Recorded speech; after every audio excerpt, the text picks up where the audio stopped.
Hi Jenny. Hi Mike, nice to see you. And you. Looking forward to this, I think. Okay, I'll find out what's going to happen. All right, well, we're going to take our coaching outdoors. So Okay. let's head over there and I'll explain what's going to happen today. Yeah. Okay then. Okay. There's a bench over here Okay. and it'll give us a chance to sit down for a moment. Great view. Not bad. So we're bringing our coaching outside today. Yeah. It gives us an opportunity to use a more natural environment, and some people find that is an opportunity to engage the senses, to have a different stimulus, different insights, possibly. Okay, I'm happy to try. So we just give it a go and see what happens. As we walk, we'll talk, and you might find your attention drawn to certain things. Okay. Feel free to stop. Okay. I might pause you periodically and might ask you what your attention is drawn to. But today is more about noticing what you notice and just becoming aware of where your attention is drawn. So I asked you earlier if there was something that you would like to explore, like we normally do with coaching, if you had a theme or a topic. And is there something you'd like to explore specifically today? I'm thinking about next year I want to do a marathon. I've always thought I'd like to do one and never quite done it for myself. I've helped other people, but not for myself. So I just can't kind of get my head in the right place to, to be able to get the training done, because I know there's going to be a lot of training that's involved with it. And whilst I know all that, I can't quite make it happen at the moment. So you've got a marathon to run and you can't quite get your head in the right place. Yeah. There's a lot of training. I kind of give myself a training plan and then I have to write another one because I haven't started the first one, and so I end up just putting it off and not getting into training. So. Okay. All right, so hold that thought and we'll walk and talk and pick it up as we go along. Okay. Okay, great. Let's go. So what is the idea behind this sort of noticing stuff? To take a bit of a deeper dive into your thoughts and what's happening for you. And this landscape, the natural landscape, does sort of nudges us towards metaphors, and metaphors are really useful because it's like your internal map.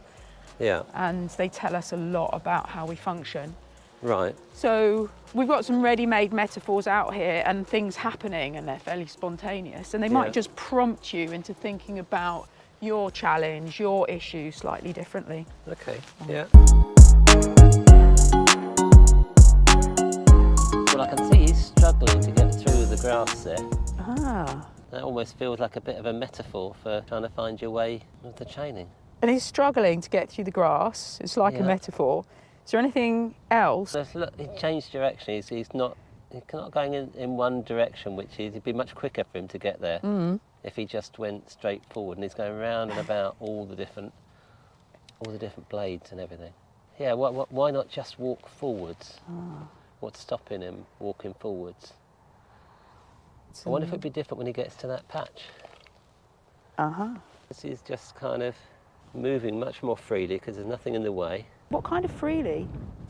Well, there's no grass to kind of push your way through. You haven't got to work your way around those other obstacles. I don't know, he's almost chosen a path which is a little bit more direct, easier to navigate, because you haven't got these things keep getting in your way. He's not got the bits of grass in the way, and the bits of grass are a bit like life, sort of stuff that happens. So yeah, maybe that. And a path that's more direct, and he's chosen. And is there anything else about a path that's more direct that he's chosen? I've got the choice. I could choose to cut down the bits of grass, so I could get those out of the way. Maybe I could see my way through a bit better. What's important about you get to choose? Well, do I really want to do that marathon? And if I really do, then do I cut the grass down to make my path a bit easier? Do I put myself on that bit of bare earth rather than the grassy bits that are in the way? And that becomes one part of my life that I control, that I cut the grass down. And what needs to happen for you to cut the grass down? Well, first I need to recognise what the grass is. Then I need some scissors. to cut the grass down. I need something that enables that path. And what kind of scissors? I don't have to be too big, just enough to do the job, because it's only grass, so it's not. They're not big issues. They're just things that are in the way. So the scissors can be quite small, but they've got to be sharp. And scissors and sharp, do what they need to do, and choice. What direction would you like to go in now? What about down this path here?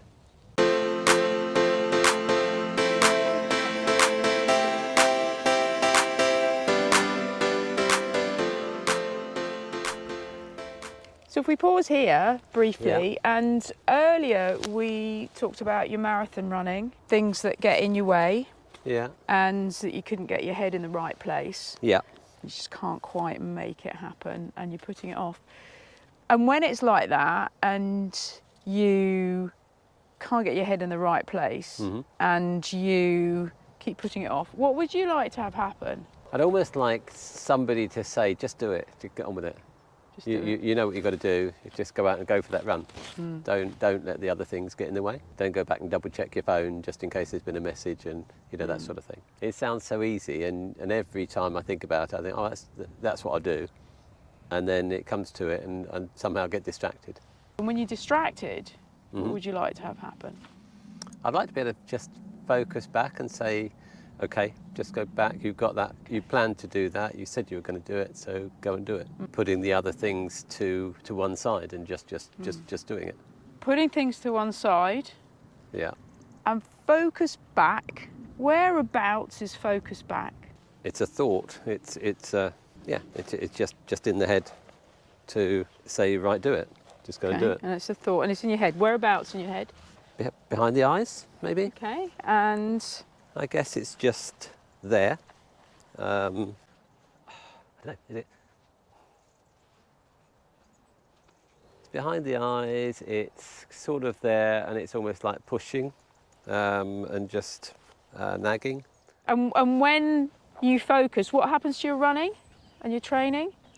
When I focus, it's straightforward. It Yeah. is absolutely fine. So if you look up here, you've got the path. There's a really nice path there. Yeah. I know that it's dead easy just to walk up to that path.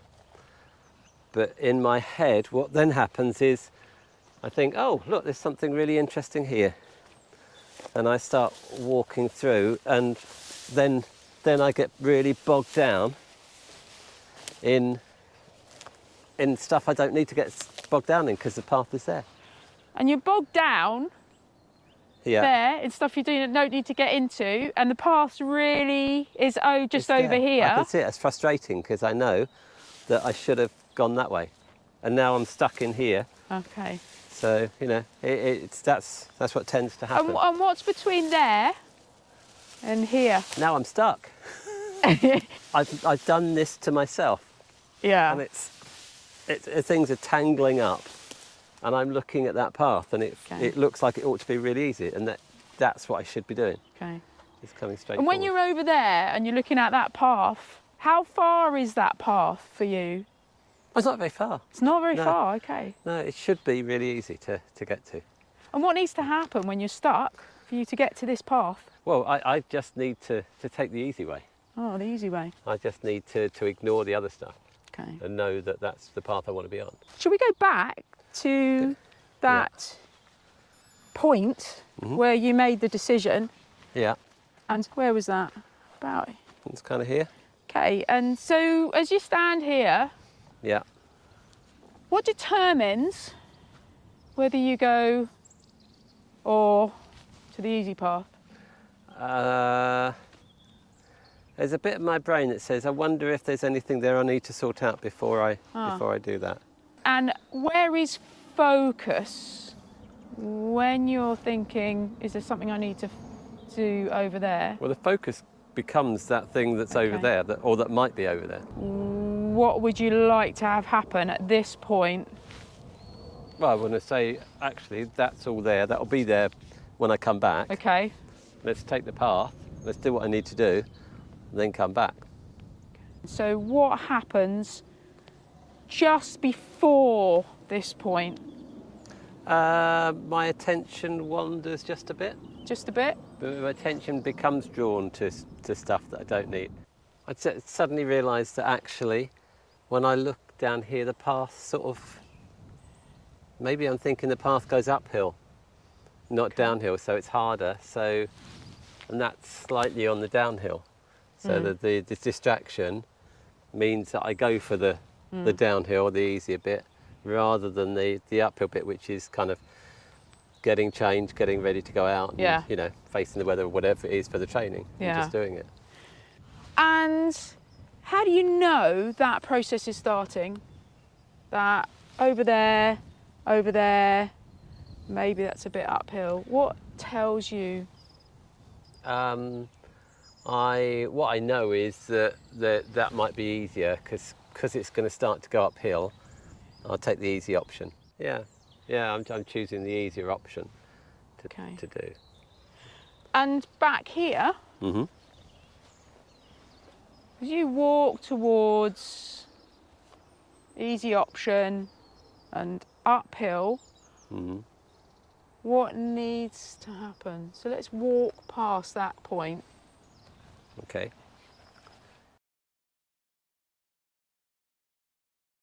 So now I need to think, okay, I need to recognise that to get to where I want to be is actually up that hill, is up that path. And that way just stops me getting to where I want to be. So taking the easy route, or whatever you call it, is up. So. And that's where you want to be. Yeah. And where are you going when you go there? I'm going towards what I want to do, which is get that marathon in. I know that it is an uphill because training is uphill. And that's where you want to be. Yeah. You want to do the marathon, and how will you know when you get there? Well, I'll be ready. I'll feel fit enough to do it. I'll feel able to do it. Ready. And I'll enjoy it. Fit enough. Yeah. Enjoy. So what kind of ready? Well, I won't feel apprehensive that I can't do 26 miles odd, and I'll be excited. Whereabouts is excited for you? I suppose kind of here in the chest. Yeah. So it's there in your chest. Whereabouts in your chest? Outside, I think. Yeah.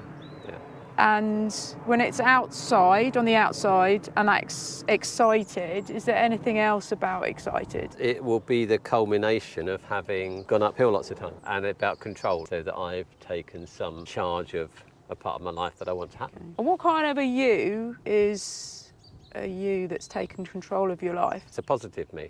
So you on the start line. Yeah. Positive you. Yeah. In control. Ready to join the experience. Yeah. And looking around you, is there anything that could represent that? I guess that clump of trees. That's kind of a destination, isn't it? That's a definite, that would be the start line. So there I am, strong, solid, fit. Yeah, ready to go.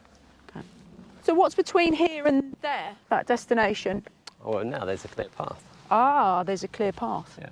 As we move towards that destination, what's happening for you? You can see where you've been. The plan is working. Yeah. And you've still got stuff in front, but you've got a definite end point. This little guy here. He's finding his way. Well, he's quite hairy, and I'm quite hairy.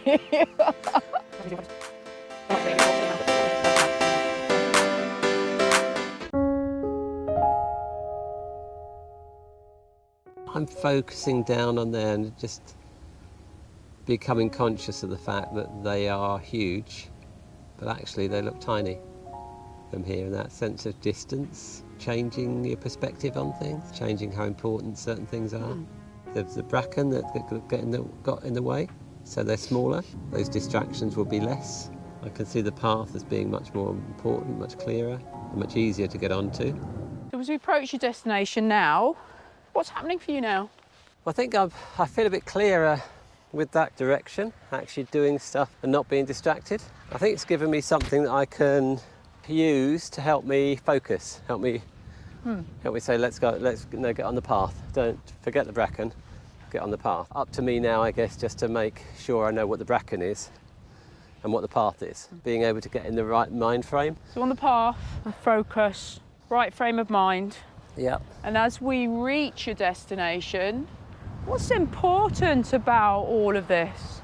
Being able to, this is going to sound terrible, but see the wood for the trees. So I can see that I'm getting distracted. I can see that, and I can think to myself, okay, stick to the path. Just go to the path. Actually, what I want to do is very simple, and by just sticking with the simple stuff, I can see a way forward. I can go out and do that chain and just say to myself, no, don't get distracted, leave that till later. So when all of that, what's your first step? First step is to stick to my plan for next week. The path is going and getting changed, walking out the door. And where is focus when you're doing that? Doing your plan for next week? The focus is on seeing that path in my head and saying, okay, that's the path. As we come to the end of this session, what do you know now? Well, I think having actually been out and walked it and experienced it, that path is real now. I can link the two things together. So what difference does all of that make? It gives me much more direction, much more focus, and something to tell me when I start to get distracted and go in the bracken, I know the path is there. If you'd like to capture your thoughts in some way, some people just remember, or I've got some pen and paper if you'd like to write any thoughts down. Just being able to have experienced it is quite important. That's helped, being able to walk down that path. Maybe a picture? So I'm curious, what are you going to take a picture of? It's the clump, because that's the marathon. That's what I'm aiming at. And then I'm going to have the path, because that's how I'm going to get there. Lovely. Okay. Yeah. Well done. Thank you very much. That's a wrap. Okay, thank you.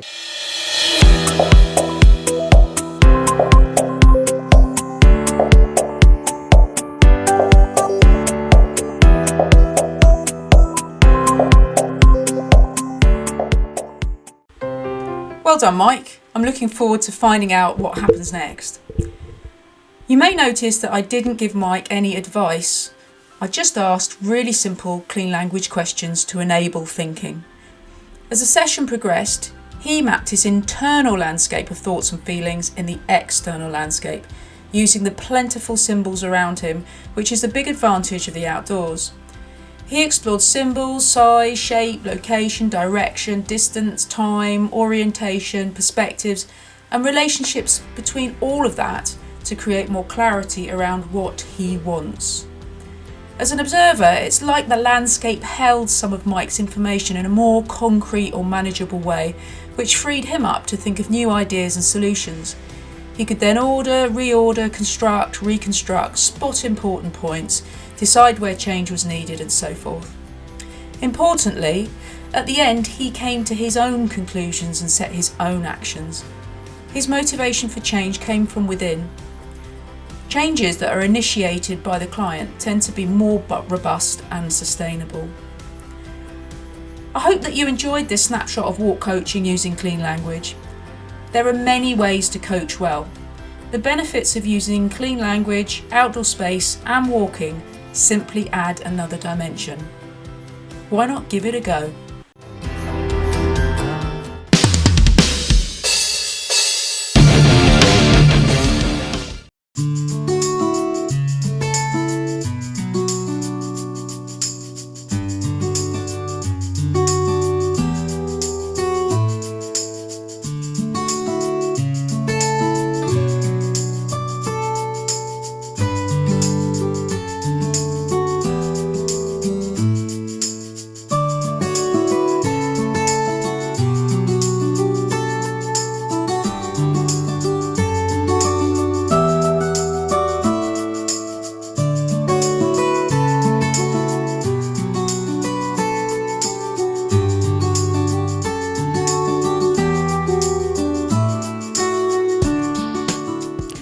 For anyone who wants to take their coaching outdoors, here are some suggestions to consider.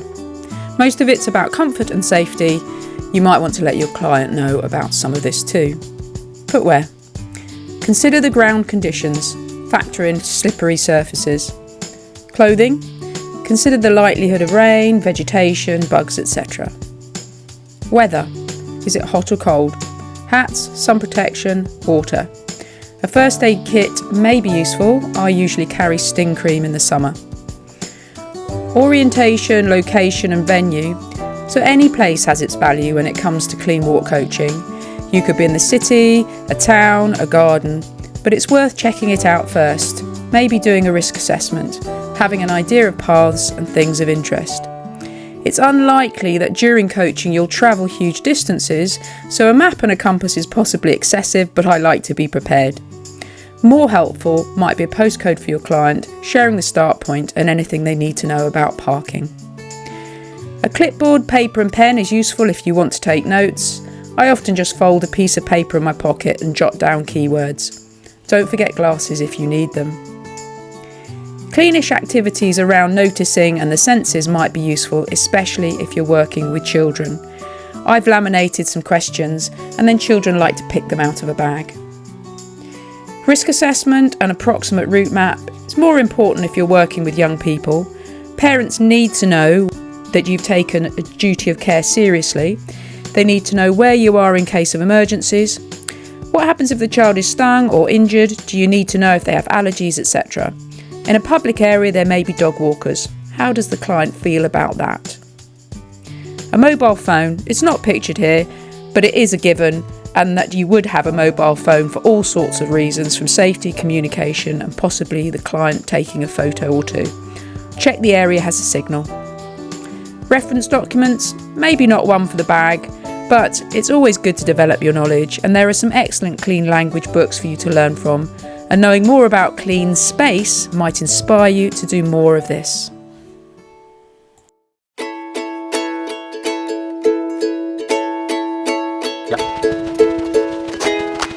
And what direction would you like to go in now, Mike?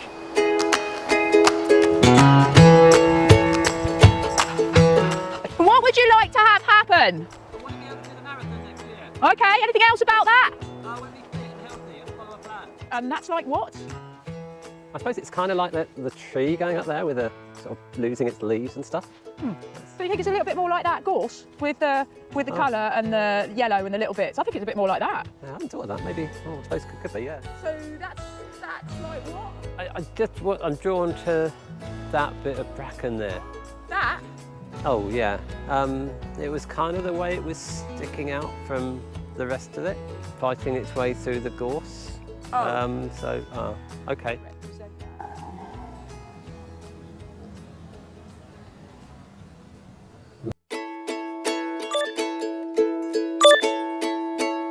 Perhaps there's something in this after all.